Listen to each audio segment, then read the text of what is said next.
today's sharing, basically, I will kind of like reflect on one sutta, okay? The sutta is called the Simile of the Mountain, Pabapotama Sutta. So this particular sutta refers to this king. His name is King Pasenadi, very famous king in India at the time. And this king was, he and Buddha kind of close, you know. So one day the king went and see the Buddha, and then he asked the Buddha, I got some issue lah. No, sometimes these kings have got nothing to do lah. So they are king number one already, right? So who they talk to? Talk to the top man in the religion. So he went to see the Buddha. He says, I got all these warlords, you know, all fighting among themselves, each wanting to you know, beat up another, and each want to conquer another territory and all, right? What should I tell them? You know, how do I stop them fighting? So the Buddha said, okay, king, listen carefully. This is how you say. So imagine you are going to one direction, right? And then you get all your army ready to fight. Everything ready. Your elephant your armory everything ready. On the way to war, suddenly you have this rock fall. A whole mountain of rocks come down, crashing down, all right? And you are trapped. Okay? So what is the use of all your elephant and all your armory? For what? Okay? So you tell this guy, your general, this story. No matter how strong your army is, something is stronger, bigger than you, right? And then he said, imagine you are walking through the valley with all these thousands of soldiers, big army, hundreds of elephants, armory and all, and you're surrounded by all these mountains, and some of these mountains are cracking. All the rocks are falling down from all sides, left, right, center, all falling down. And you're right in the valley. Can you get out of it or not? Then the king Pasenadi said, "Ayo, like that, how to get out? Not possible, isn't it?" Okay. So he said, "You got strong army. You got a stronger mountain. All the rocks come down. You cannot fight. Should die one. All your thing, right? All your soldiers and all." So the lesson here, if you want to find out, is in the Pabapotama Sutta, the Simile of the Mountain in the Sutta Nipata. It talks about you have strength, you know, you have wealth, you have a lot of things going for you. But there are things stronger that can take it away from you. All right? That is the awareness we need to cultivate. Okay? That's the awareness we need to cultivate. So this story is about, don't think that what you already have is enough to keep protecting you for a long time. Okay? You never know suddenly what will happen. Okay? You never know suddenly what will happen. Recently, there was an earthquake in Turkey, you know, isn't it?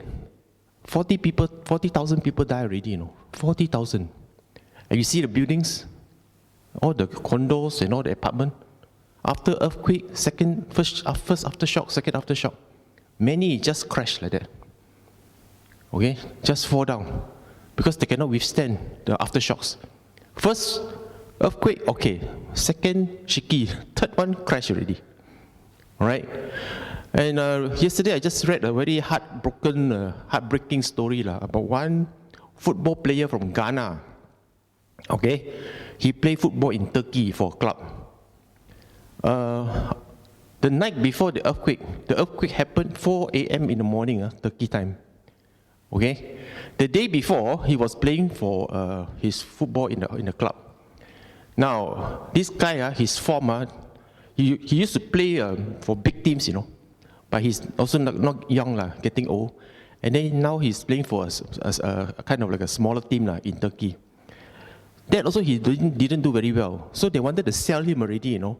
So the coach told him, I give you last chance. This game, you don't score any goal, you're going to find another club. Okay? So on that game, the day before the earthquake, he played very hard, tried to score a goal. And you know what? His team tied 1-1. On the 94th minute, just one more minute before the game end, the referee gave a free kick. All right? And then he went and took the free kick. It was the best free kick he ever taken in his life. And then score. Wow, he was so happy. Okay, everybody happy for him. Because if he didn't score the goal and the team didn't win, next day he would not have a club anymore. So he was so happy, so happy. He celebrated with his teammates. After that, you know what happened? He was so happy, he cancelled his flight out of Turkey on the day. He was supposed to go back to Paris that same night, 11 p.m. Because he was so happy, he scored the goal. Then he never get kicked out of the club. He wanted to celebrate some more with his friends, with his players in the club. He cancelled his flight at 11 p.m. And what happened? While he was sleeping, 4 a.m., his apartment crashed and he died. His body was not found until yesterday, 10 days after the earthquake. Okay? And used to play for Ghana. So what I'm saying is that one moment you're so crazy happy, okay? You think you conquered the world already. Everything is going for you. Okay? Next minute, gone. All right? So life is so uncertain, unknowing. Just when you think you got it already and you manage to conquer it, and something happens. Okay? So this particular sutta reminds us to be aware and to be alert that anything can happen. Okay? This is a simile of the mountain. So remember this story about the King Pasenadi and the player from Ghana. His name is Christian Atsu. Okay? Just when you think you're on the verge of victory, something just come bigger than you, take over your life. Okay? So this is a story that I think not many of us pay attention to, because when we are well, we are happy, we are strong, we are young, where we got care about all these things one? Illness, aging, death is far away from us, correct or not?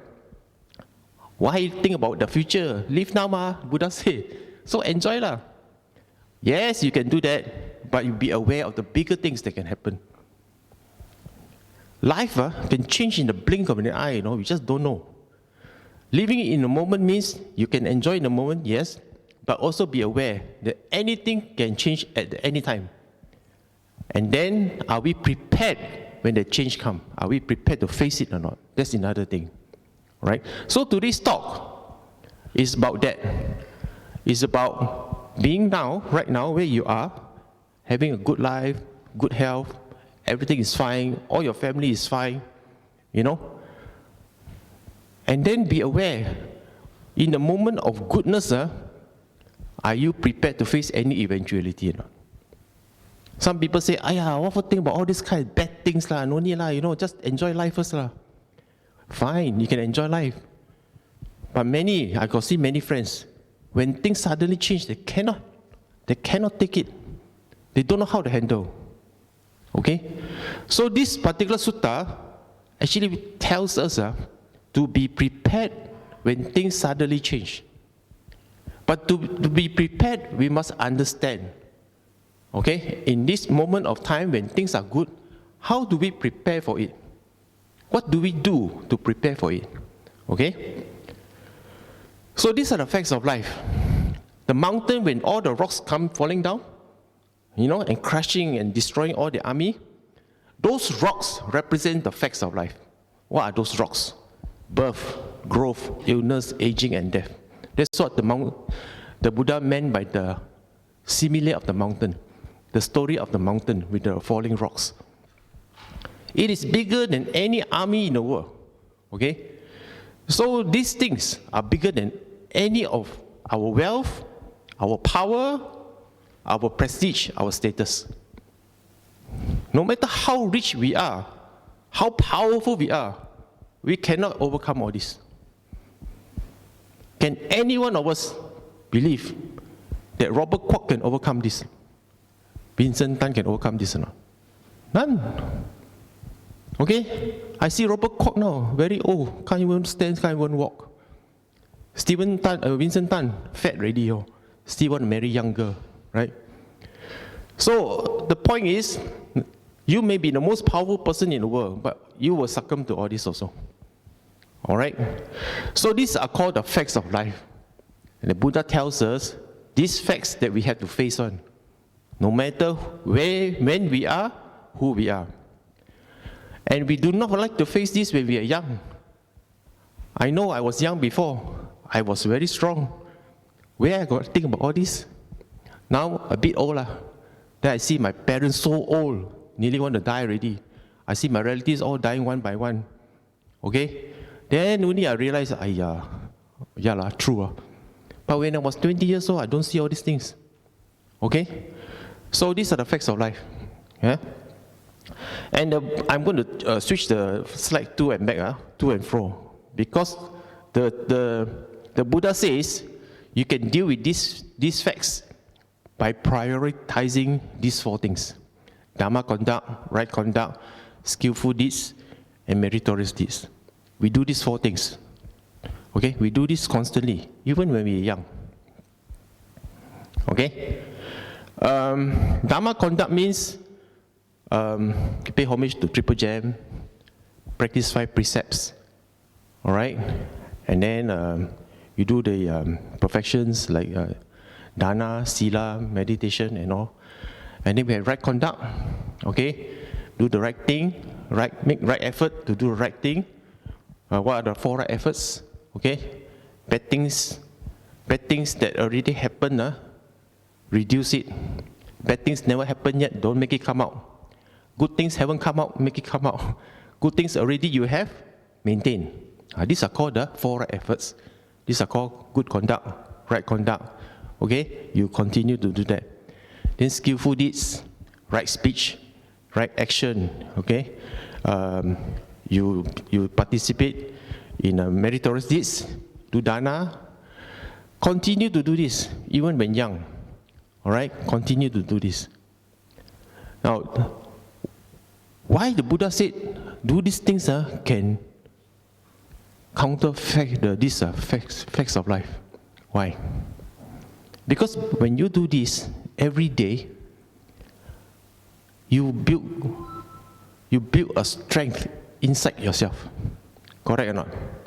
You don't need to worry about, let's say you practice 5 precepts very well.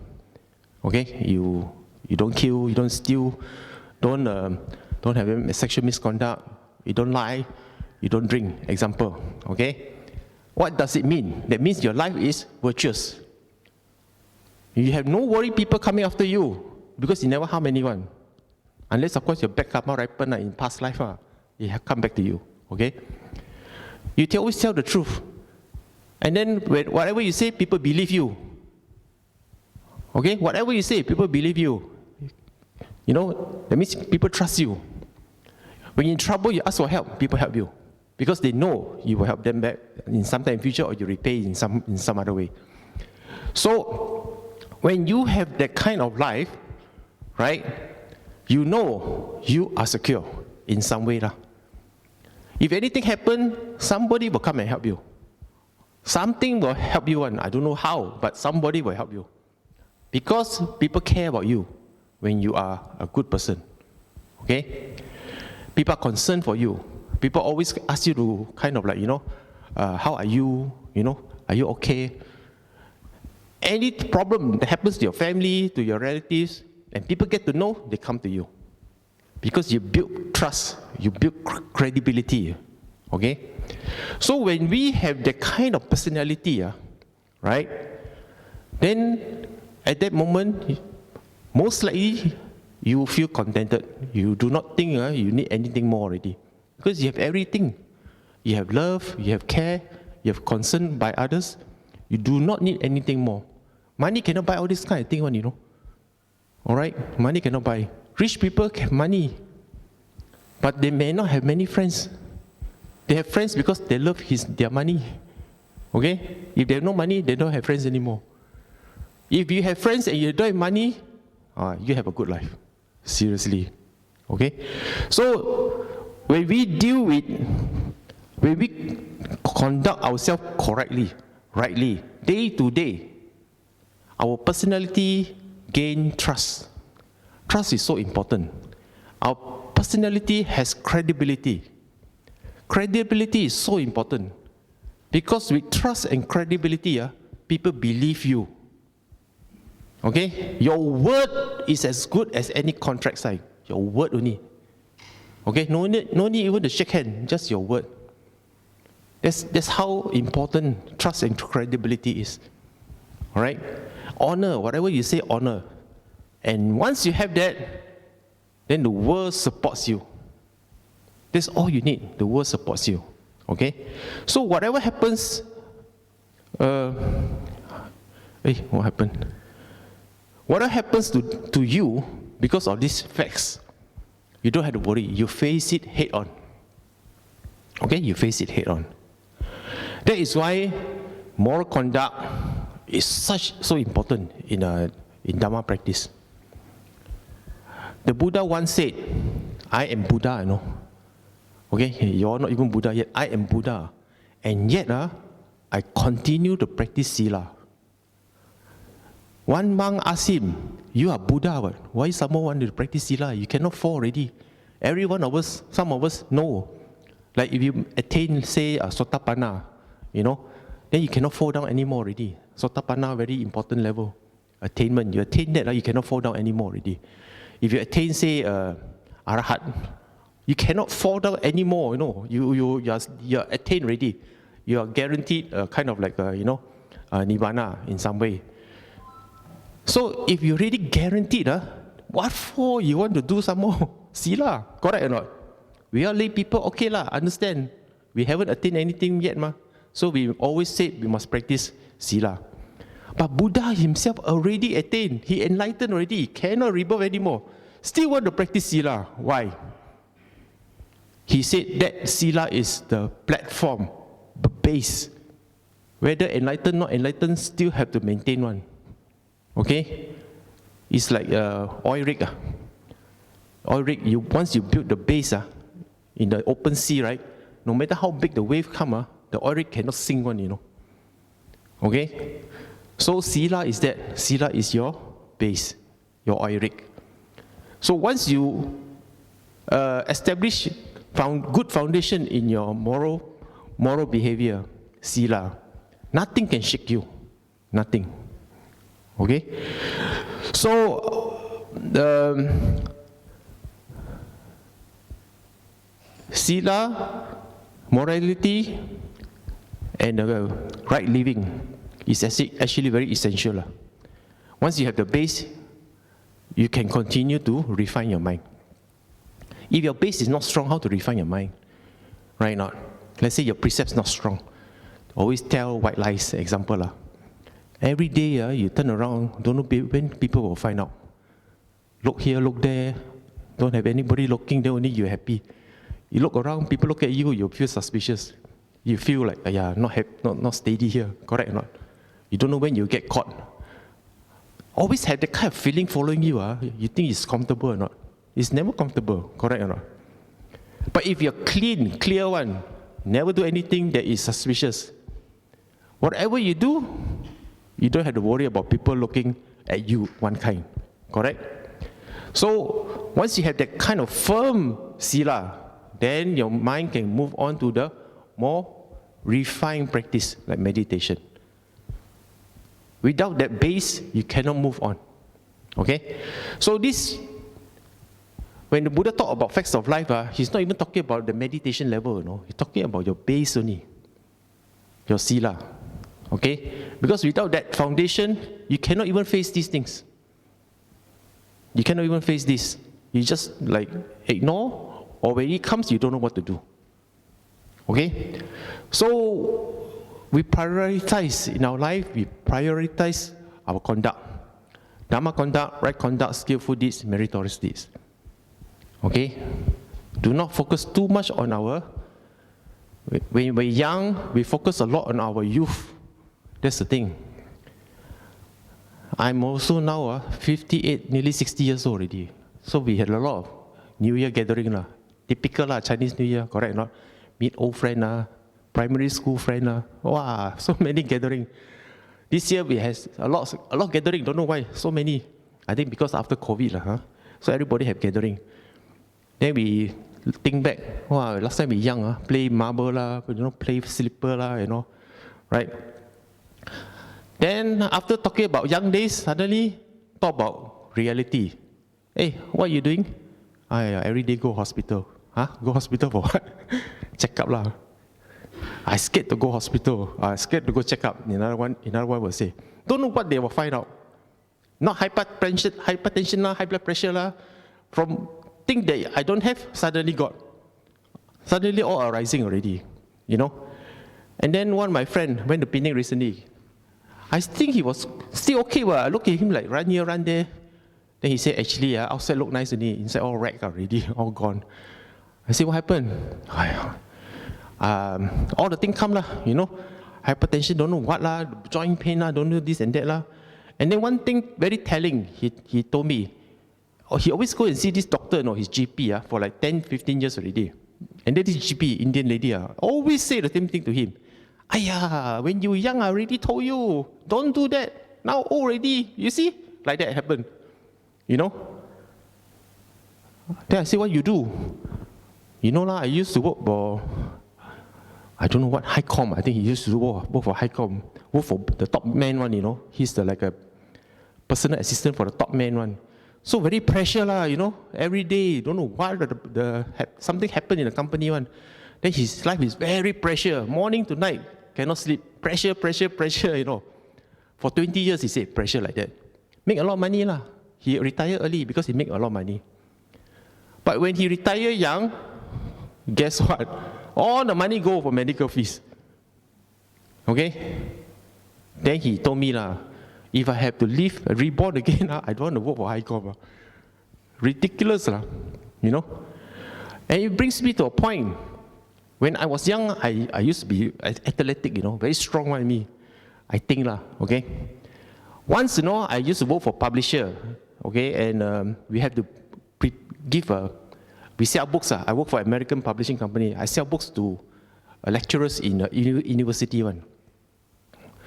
So I was chasing sales. And one day, they give me a big sale. But in return, all the lecturers want supplementary material. Those days, no PowerPoint one those days. The PowerPoint comes in slides one.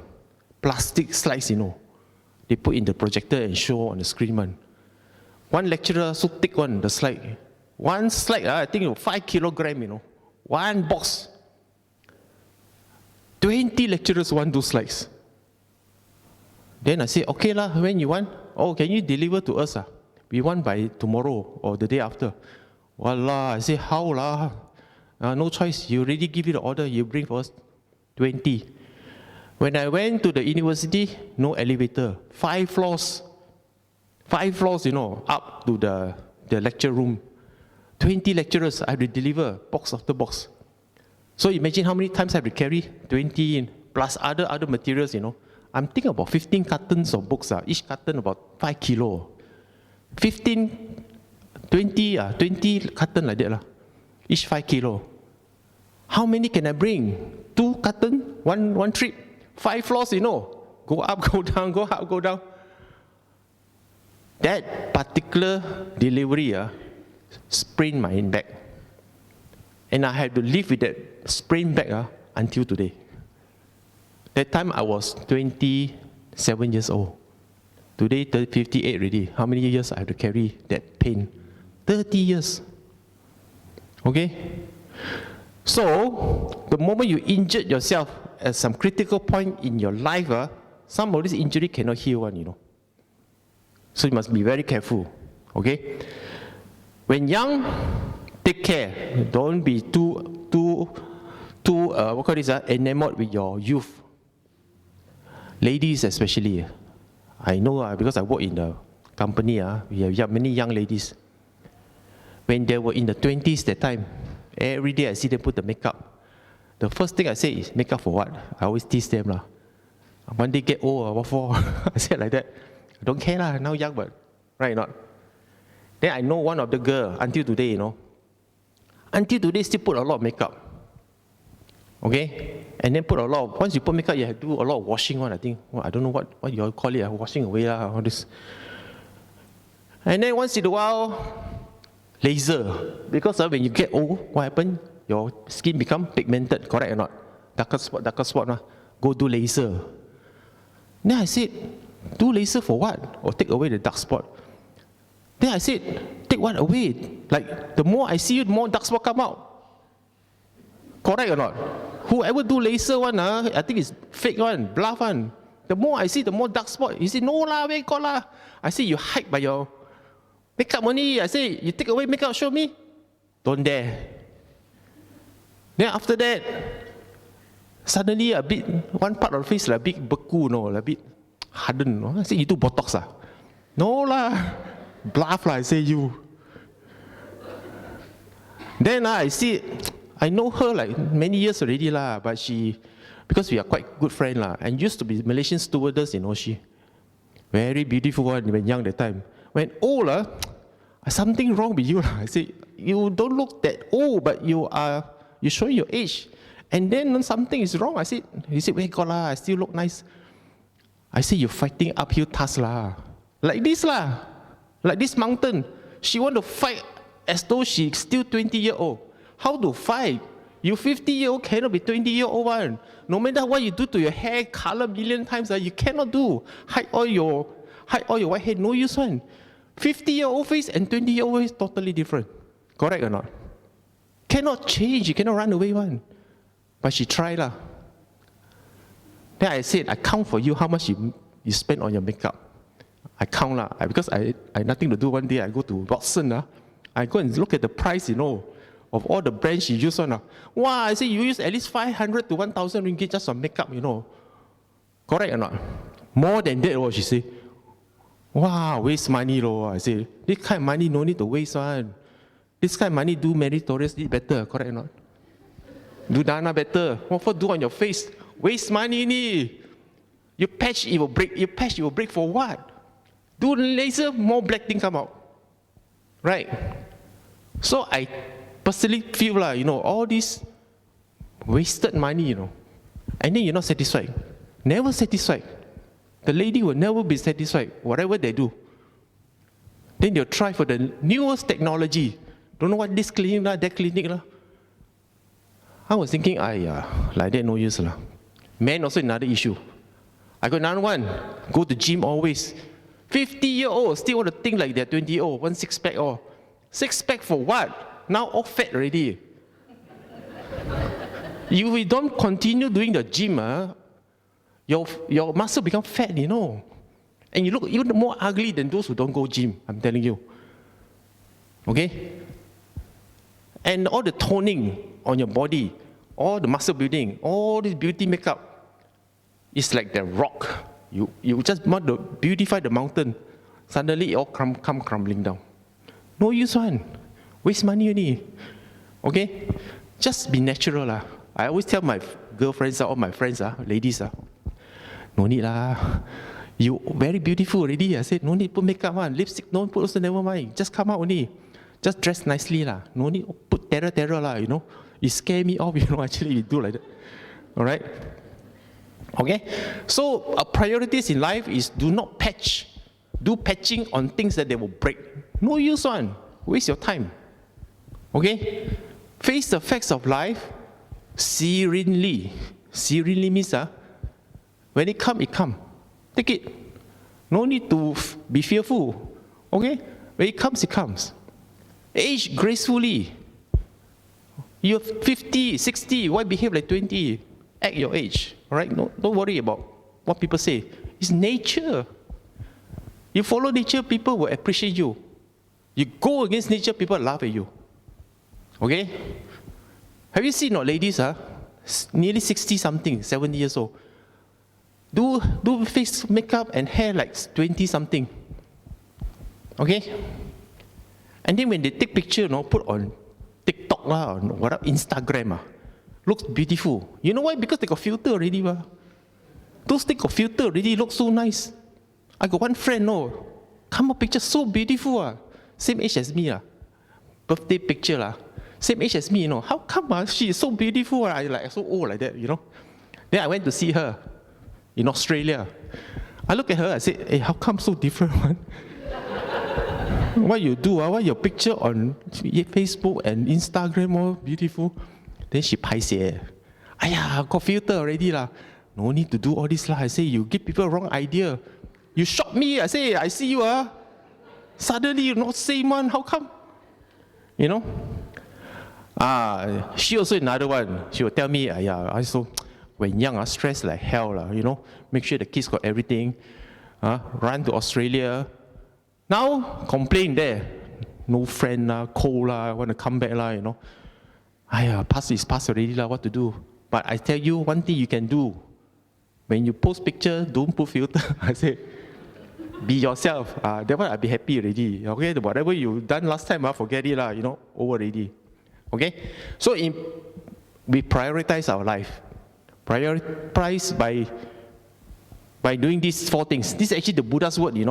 Dharma contact, right conduct, skillful this, meritorious this, in order to face these facts of life. Okay, you cannot run away. All this cannot run away. So rather than make up, go gym, do all the terror exercise to perfect your body, you do this. Prioritize your life. Okay. Another area that I think we abuse our privileges. Privileges is we focus on making money, focus on earning wealth. Okay, whole life find money, accumulate wealth, accumulate property and all. I have a very sad story to tell actually. Today I got a lot of stories to tell because during Chinese New Year I hear so many stories. Okay, first time gathering in years. My auntie recently passed away. All right, and then she left me. My auntie, not my mother or father. My auntie left me an inheritance. Not only me, my brothers and my cousins. Okay, my grandmother has 12 children, 6 boys, 6 girls. My father is one of the boy, and my auntie one of the girl. When she died, only 2 was living, my father and her. Then recently she died. So now left my father. When she died, I didn't know. The will company came and write an email to me. I was in Australia at the time. Oh, Mr. Lim Kooi Fong, you got money from this auntie. Huh? Why suddenly give me money? Then it suddenly dawned on me, you know why? Husband died already. Before that, son died already. Before that, daughter died already. When she died, she had nobody. Nobody. Her family all died before her. Very sad, isn't it? Huh? If you have children die before you, don't you feel sad? It's very sad, isn't it? The natural law is grandparents die, parents die, then children die. You can live that kind of life, it's very good already. If the young people die first, then actually it's very sad, She got everybody in the life die. Then she got nobody to give the money to. So she give to who? Give some to church, give some to give more to the one who took care of her. Whatever remain, give to the living nephew and niece. She got a lot of money. She worked quite for some time in private sector. Husband worked. When husband died, give her the whatever inheritance, give to her. When the daughter died, give to her. The son quite useless, never do work, so never give anything to her. So when she died, she got a lot of money, accumulated a lot of money, For what? Now you go to the house empty, can't even sell the house. Because she never will put in a will, this house give to who? In order to get the house, sell the house now, you need to do probate. Probate how long? Very thorough one, I tell you. You probably take years before we see that anything happen to the house. Not even the house, a car also, her car, the Myvi that she has, The one of the cousin want to take the car. Take already, cannot transfer name. Because again, probate issue. So the moment you have asset, fixed asset, especially now I'm telling you, if you are alive now, one of the things you must do, try to put a will, okay? Use a lawyer, any lawyer can already. Make sure you got a will, right? And then make sure you help, make sure your future generation not in trouble. But this one don't even have future generation. All her children die already. Children don't have only the son had a granddaughter. The granddaughter untung lah. A lot of money went to her. What I'm saying is, first time in my life, nephews and niece of an auntie receive money, inheritance. Okay? So it get me thinking, you see lah, all this money accumulated for what? In the end, give away like that. Okay? She don't even tell me. She don't even tell the people give away to do what, just give away. Then I asked my brother, okay lah, you got some money, what you do? One said straight away, buy camera, 8,000. Huh? Buy camera already. Another one, buy fish tank. I said, why lah, you going to do this kind of thing? Do dana no need buy the thing, be like, you see, waste or not? Buy camera, buy fish tank, fighting fish some more, okay? So, we just don't know. You just don't know what will happen, Then if let's say the auntie one day, if in heaven, example, joking only, if heaven come down, see what we are spending with her money, and say, what all my nephews and nieces doing, a waste of my money. She thought like that. Okay? So the point is, if you wish to accumulate wealth, also do the right thing. Right conduct. Your wealth is for what? Help people. Do meritorious deed, help another one to build new good skills, do good thing, help people, benefit people that may need your wealth. Okay? All I'm saying is, whatever you do, do with a purpose, okay? Don't spend the money on unnecessary things, wasteful things. Then when bad things happen like a rock fall, suddenly you got nothing already, Let's say the earthquake come, you destroy everything. What you have? You got nothing. All your property destroyed. And then all you do is cry, property gone. But if you had a strong sila, you had a strong foundation, a strong contented heart, all the money that you accumulated is not to build property, but to help so many orphans, so many temples, so many, old folks home, example. You help so many people who are in trouble. Any earthquake will not destroy that one, I tell you. Because what you give good memory, correct or not? You give good memory to people. People who help other people because of you. So many people benefit. With that kind of memory, nobody will have bad idea of you. If you are selfish, you keep wealth and you build house for yourself, and anything happen to the house, nobody can even remember what you do for them. They only remember you as the person who have a big house. The big house is gone, you have nothing. Correct or not?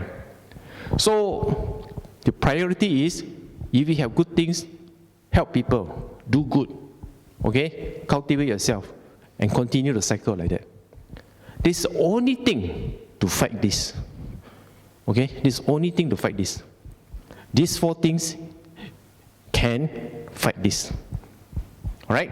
So this is priority. The topic of the talk today is goals and priority, isn't it? Alright? So this is a priority. So when you have a priority, what are your goals? Okay lah, I do this every day.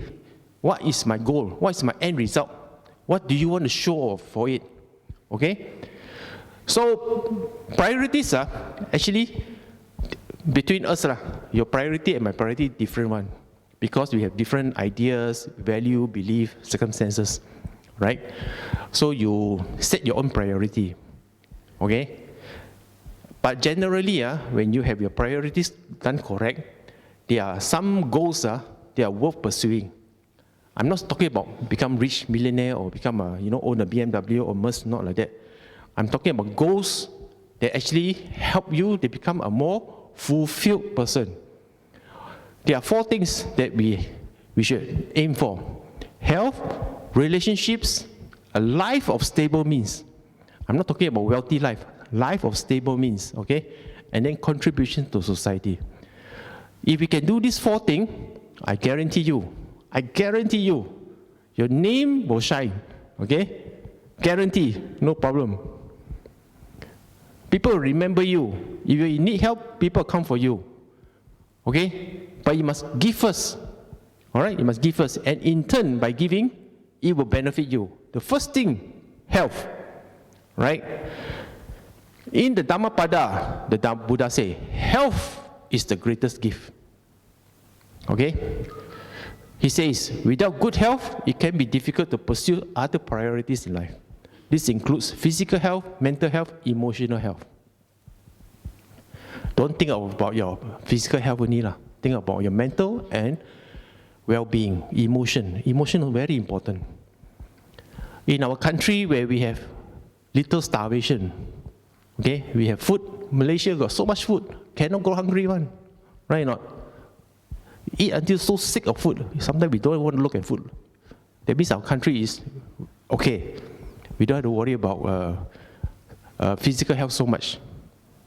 But if you do not take care of your mental health or your emotional health, then a lot of problem comes. Because emotional breakdown or mental breakdown will cause physical breakdown. Very important, okay? So health, take care of it, because the Buddha say in the Dhammapada verse 204, health is the greatest gift. Arogya Parama Labha. Health, the 3 things: physical, mental, and emotional. Okay, take care of that. This is a goal of your life. From the priority of doing good, doing good deeds and all this kind of thing. The priority is the base. What is your goal? Your goal is to get good health. Right? I'm not talking about makeup, no health. I'm not talking about makeup or make yourself like a Mr. Universe and all. I'm talking about general well-being. You can walk. You can, do general things without any problem. Exercise regularly. Somebody tell me, but Buddha never mentioned about exercise also. But do you know or not? Buddha walk one day about 10 hours, 10, 15 hours a day. He never stopped one. He only stopped to dana, meditate, sleep. Sleep also 2 hours a day, Buddha. And the most time he sleep, rest the most is during the rain retreat, Katina, 3 months, during the rains. After that, he walk. He walk here, walk there, walk from town to town. Which means he exercised a lot, much more than all of us here. Okay? So we must exercise. All right? Exercise. Up to you how you do it, okay? Next one, relationship. Again, in the Dhammapada, verse 204, the Buddha says, a trusted friend is the best relative. And just now, I used the word trust. Just now, I used the word credibility. All right? Having strong and positive relationships with your family, friends, and significant others is important for emotional support, happiness, and personal growth. If possible, don't try to make too many enemies. Okay? Especially within your family. Because there's a saying, familiarity breeds contempt. Correct or not? The more I know you, the more I don't like certain things. Then I pick on those certain things. By right, if you're familiar with the person, you shouldn't do that. You should even accentuate the good things and then remind of the bad things. Because you always is with this person. Right or not? Sometimes some people say, why this guy treat me as a family worse than he treat the friends? How often he see the friend? Once a week, once a month, once a year? Every day laughing happily together. But come back here, see the family member, sour face. By right, it should be the other way. You should take care of the family more. Happy, you're always kind of like you feel light and friendly. Okay? So, cultivate that sort of positive relationships are very important, right? The Buddha emphasized a lot of this because in the Patimokkha, during the first new moon and full moon day, what they do, they have a meeting and recite some of the suttas. Okay? So they call it the Magga Puja. Currently now, if you go Thailand, Sri Lanka, they all call it Magga Puja. What the monks do, they have a Patimokkha. Okay? They call it meeting and they call it confessions of faults. If I've done anything wrong, you point out to me there during the meeting. Okay? And this way they build fellowship of the Sangha. And they were very forthright. Okay? I do not mean to run you down, but if you can, overcome your weakness, you become a better monk, example. So the community is very important. Community relationship is very important. So the community of the Sangha must not be restricted to the monks and the nuns only. Also extend to laymen, laywomen. The fourfold assembly is the monk, nun, laymen, laywomen. Okay? So when we have a strong community, therefore, the Dhamma will be strong. We must support one another. Okay? Therefore, relationship is very critical in the Buddha community, the Sangha community. Third one, a life of stable means. Note, I did not use the word wealth. Okay? A life of stable means. Stable means you get enough. Okay? Because the Buddha say, contentment is the greatest wealth. You're contented, you're wealthy. Okay? So cultivate a life with enough means for comfort and stability. It is wrong to think that Buddhists are not materialistic. Let's be frank. Without material means, how to survive? Today, you go out, don't have 10 ringgit, you cannot eat a meal, Correct? 5 ringgit, cannot also. Now they go and do this Rama thing, Rama menu. I also don't know what it is. One day I want to try. 5 ringgit can eat what? Okay? But you go eat chafana, go. A simple rice, two dishes, 3 dishes, 7, 8 ringgit already. Okay? So with 10 ringgit can give 1 meal only.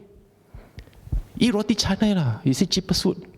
Okay lah, eat 1 roti canai, 1 teh tarik. How much? Nearly 5 ringgit, I go and eat the day, roti canai. Shock. Nearly 4 ringgit something. I said, where got so expensive? Roti canai and teh tarik only what? Sudah naik, boss, sudah naik. Mamak say, sudah naik, wow, very expensive. So expensive, things. So you don't have 5 ringgit, you cannot eat. Don't tell me, Buddhists no need materialistic. How? Oh, cannot, no money, you cannot survive. You're not monk, okay? You're not monk, you're lay people. So go and find some money, to cultivate your stable life. But give priority to physical and mental health, not money. Very important, okay? The key is contentment, knowing when is enough. You must know when is enough. But many of us don't know when is enough. Enough? Oh, okay, find some more. Enough? No, some more. Enough? No, some more. That some more can become a lot one day. And never stop one. Alright? If you know when is enough, you're happy already. I have a wardrobe, have not bought any shirt for the last 20 years. My wife walking through, she said, why your shirt all old one? This one 20 years old, okay? Then one day she said, cannot lah, so old already. But never break, still look good, okay? No need lah, I said. So now she forced me to buy at least 1 shirt or 1 pants during Chinese New Year. I say, you build more. I said, if 20 years, 20 shirts come out in the wardrobe, we got space. Throw away all one. No, I waste only. I say, still can wear, but, right? But I will go to H&M every day. All the lady or the man buy don't know how many at one trip more. Where got space? Then I got friend also. Buy. Throw away, which bought last month only. Wow, very waste, Do you know how wasteful is this? They throw away, not give to the orphan, throw away. Or they give to friends. Maybe that's how the corporate companies survive because of this kind of attitude. Okay, if for me die already, I think economy cannot grow. Okay? So, if you're contented, not have much means, I think good enough lah. You're happy, it's good enough. This is very important. This is not from the Dhammapada. This is from Dhammapada from different verse. Contribute to society. But the Buddha give a caveat. The Buddha say, find meaning in contributing to communities or making a positive impact. But when he say like that, he says, in the Dhammapada, verse 356, he says, when giving charities and donations, you should choose whom you give. Or acts of charities are just like seeds. Seeds put in the fertile soil will grow into strong, vigorous plants or trees and bear much fruit. But if you sow your seed in poor soil, you reap poorly. Okay? You donate, but don't donate to weird people. Donate to, charitable organization that you can trust and you feel comfortable with. That you know that your money will be put to good use. Okay? Don't put the money like one MDB and then what happened? Go to Jolo and enjoy party in Las Vegas. Right?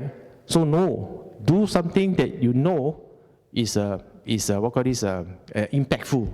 The key word here is impactful. Right?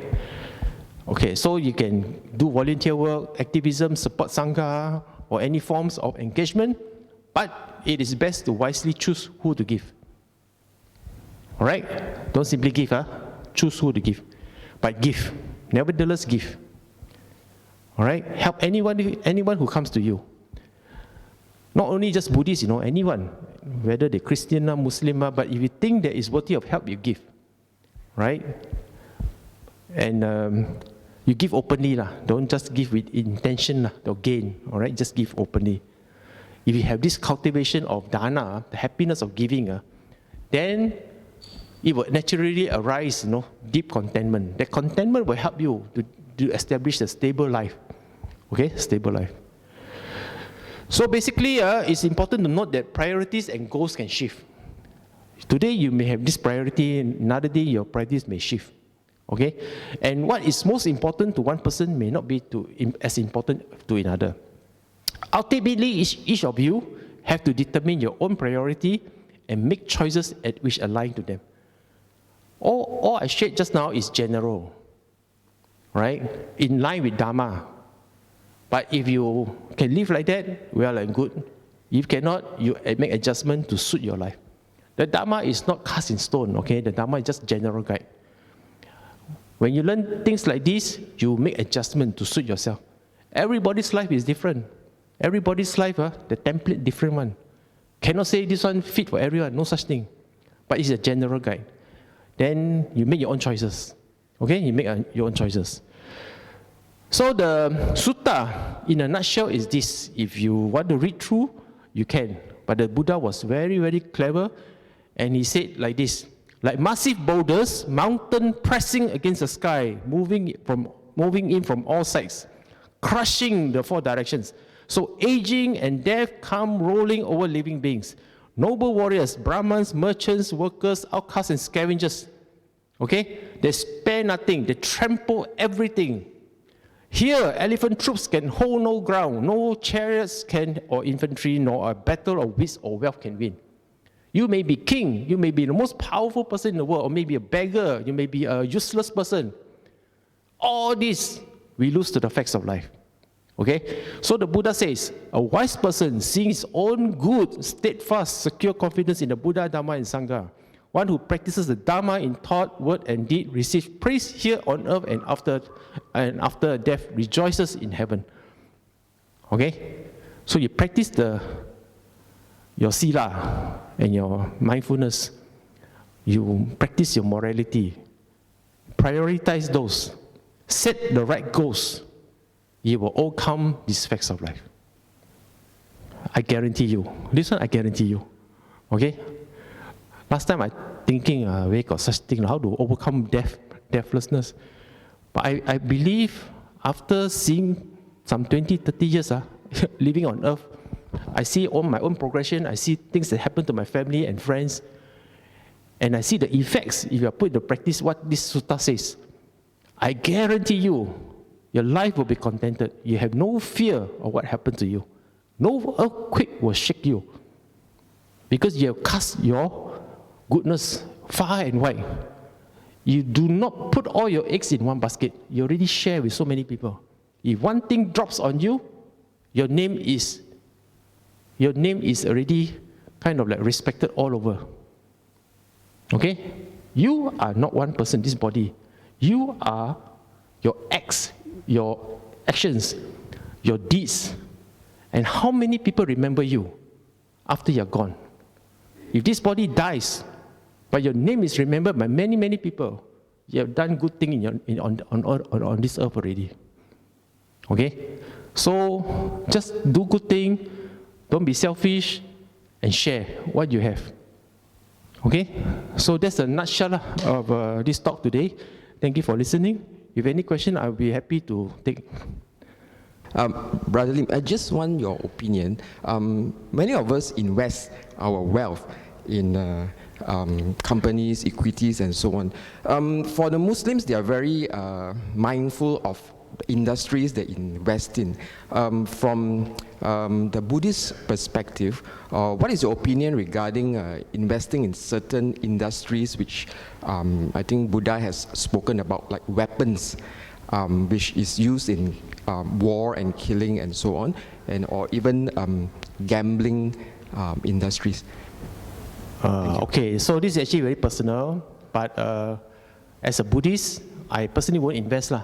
I never invest in Genting, I'll tell you straight. I will never invest in long farm, pig slaughter, okay? Never, of course, never invest in arms company and all lah. In fact, after I graduated from university, way back in 1989, when I was looking for job, I marked away all the beverage company, Heineken, Carlsberg, gone. Okay? Anything with drinking, slaughterhouses, gambling, I tick off. So that give me a list of companies that I want to join. All right? Then I went on to join a publishing company. But this publishing company found that I can talk, put me into sales. Require me to do drinking some more. Go to Taiwan, Hong Kong, drink. I said, then I start to realize, drinking is not based on industry. It depends, inside the industry, it could be requirement also, like for instance, sales. Even sometimes, something insurance, you do get a big client. He want you to entertain. Okay? But after a while, I told my boss, don't put me in all these sales things. I can do well in documentation, put me somewhere else. You must insist what you want, The most important thing is your heart peaceful or not when you do the job. When you invest, example, you must know what you're investing in. Are you contributing to what they are doing? Example, pesticide company. Pesticide company is what? They put all the poison on the soil. Correct or not? Monsanto, I think of this Monsanto. Very bad, After a while, they discovered that Monsanto poisoned so much of the agriculture land. Even you clear the land, your planting cannot grow already. So bad, So you must be aware what harm these people do, what harm this company do. Are you willing to participating in them contributing to the harm or not? You must ask yourself this. Okay? If you think you cannot, don't do. Again, I must emphasize, this is your personal choice. If you think you just want profit, fine. But if you think your money help them to continue, no matter how small, you continue their harm, then your conscience is not clear, don't do it. My point is, my conscience is clear. Whatever I do, I know I'm not contributing to harm. That is the first precept. Do no harm. Panatipata. Do no harm. Not kill, not take away life. If you follow the precept and you feel that you participate in something that breaks the precept, don't do. Because you're here not comfortable. Okay? So again, it's up to you. I'm not saying morally right or wrong. I'm not saying. It's your choice. I cannot force anyone. But it's your personal conscience. Your personal happiness. Again, sila is what? When nothing disturbs you, isn't it? When you can do sila is when you feel free and happy. No force. You do out of personal volunteerism. You voluntarily do it. But when you voluntarily do it, you do it out of happiness. Happiness means nothing disturbs you. Your conscience is clear and clean. And then you do it. Okay? So as lay people, yes, we're exposed to all these things, but we are not set in law by like the Islam Sharia. They say cannot put money in the commercial bank because of the riba interest. No such thing. Buddhists never say like that. The Buddha is not law. The Buddha is not a human-made law, legal law. The Buddhism is natural law. Okay? And the rules that he set up for the Vinaya is for the rules to be followed by the community. But it's not set in stone. That is why until today there is no such thing as a Buddhist country. Because we do not take the Vinaya as a constitution for living. Cannot. It's not possible. We should not. The state should be secular. All right? Religion is personal. But if religion guides your behavior, and if your behavior feels that certain things disturb your conscience, then you don't do it. It's your choice.